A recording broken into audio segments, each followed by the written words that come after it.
Hello, my name is Lillian Cheng, and I'm a pediatrician.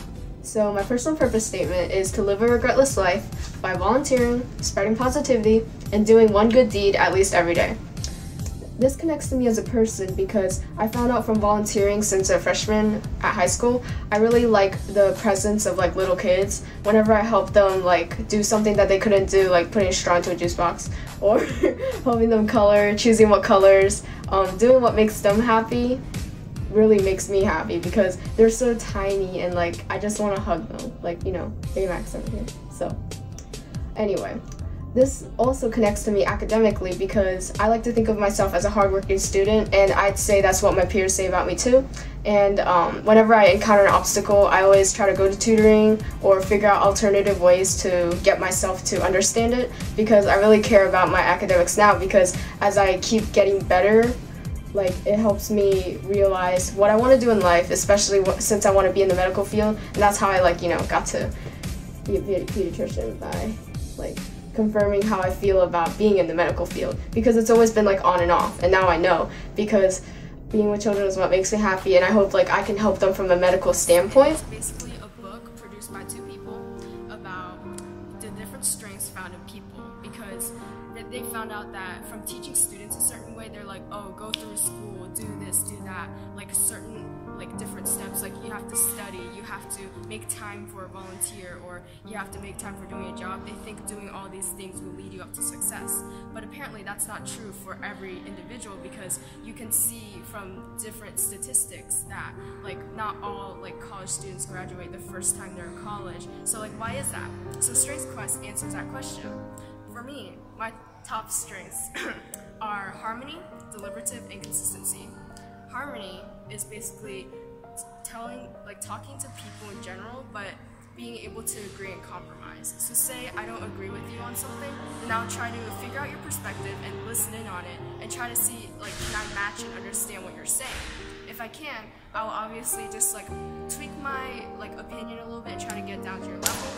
And that really helps connect me as a pediatrician, because when you can communicate with others well, and especially get them to compromise to do something, it really helps me to make sure children are following their diets or staying healthy, or doing the things they love, but in a very realistic long-term style. And second of all, deliberative is for people that are very serious about decision making.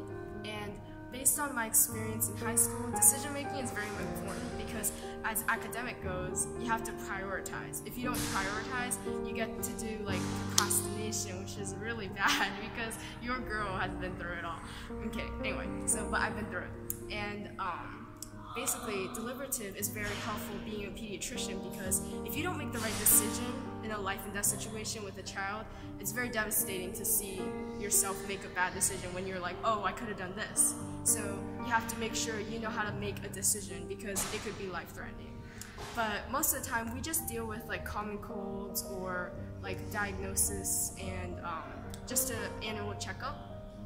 And lastly, my third strength is consistency. And as the word already tells you, you're consistent with what you do. You follow up on what you're supposed to do. And as a pediatrician, you have to dedicate yourself to what you want to do, because if you don't, you're handling the lives of people. If you're not compassionate about what you're doing, which is a very important skill, being a pediatrician, then you can't help people in a positive. So this is Valencia's Tutoring Center, and this place really helped me a lot, because I would struggle sometimes in math, science, writing, and basically any class I'm taking here. So whenever I had a question, I would come here and basically get my clarifications, go in that room right there. It's called the Tutoring Center. So this is Valencia's library, and this place really helped me because biology, majoring in biology. And there's a bunch of different resources here, because you can go in one of those rooms to study if you need your own time. And I'm just at this shelf.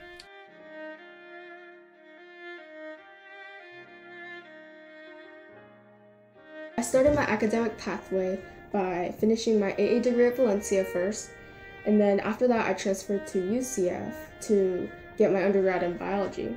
And then after that I transferred to medical school to get my MD, and that took about 7 to 8 years for me, because when I interviewed my cousin, who's a physician, for pulmonary at NYC Winthrop Hospital. Right now she's like doing her fellowship, but she told me that it's very competitive to get into the 7-year program, especially when they combine med school and college together so that you get your MD quicker. But since I didn't fall under that, so I just went the normal route, which was about 8 years. My salary as a pediatrician started from $75,000, but as I gradually improved and got promoted, it got to around $400,000, $500,000 or more per year. And the future outlooks for my job is excellent, and I prefer to work in like a hospital or clinic kind of environment, and that's exactly where it is. And the training I need to go through before I become a pediatrician was definitely a lot of education and time commitment, at least 3 years of college before entering med school.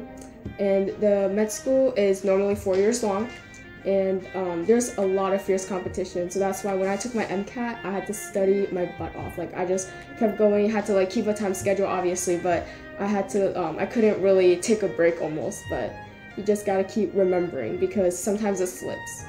And I also had to take, after the test, I also had to take something by the National Board of Medicine Exams in school. And then the internship I had to take was 3 or more years of graduate medical school, or it's also known as residency.